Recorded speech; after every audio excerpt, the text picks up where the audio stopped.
O mangá e anime, revistas em quadrinhos e desenhos animados japoneses. Este é Alucard, um caçador de vampiros, herói do mangá japonês. Quem se caracteriza aqui é Thiago Henrique.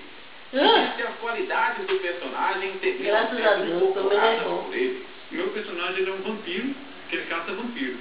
No caso, ele é utilizado por uma agência religiosa para limpar o mundo de gurus, que são seres criados por vampiros, e vampiros, lobisomens, outras coisas. Jonatas explica a diferença entre o mangá e o anime.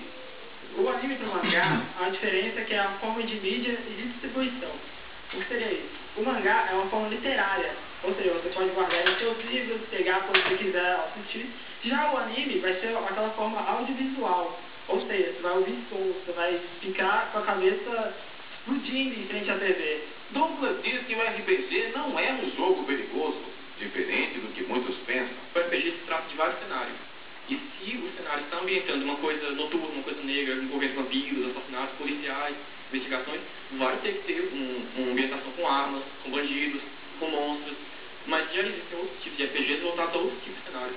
Thiago, Jonatas e Douglas vão estar no próximo fim de semana no evento White Drops, que reúne os amantes de mangá, animes e jogos de RPG. Segundo Thiago, quem é adepto da arte do cosplay sempre sofre algum tipo de preconceito. O pessoal passa na rua, fica achando engraçado, fica rindo, fazendo piadinha, mas depois que eles aprendem realmente o que é o cosplay e o que a pessoa ganha com isso, elas acabam voltando atrás, né, se arrependendo do que elas fizeram. Mas eles se orgulham de ser chamados de nerds. O RPG estimula a criatividade e o principal, a capacidade de improviso da pessoa cresce muito. Eu não teria conseguido escrever os livros que eu terminei há algum tempo atrás, por sinal, o mês que vem está saindo, graças ao RPG. Que estimulou demais, abriu minha mente para poder escrever ficção. Então, criar o impensável, hoje em dia é fácil.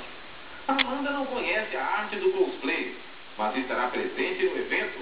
Eu não tenho conhecimento, eu estou esperando na feira estar conhecendo a respeito da cultura.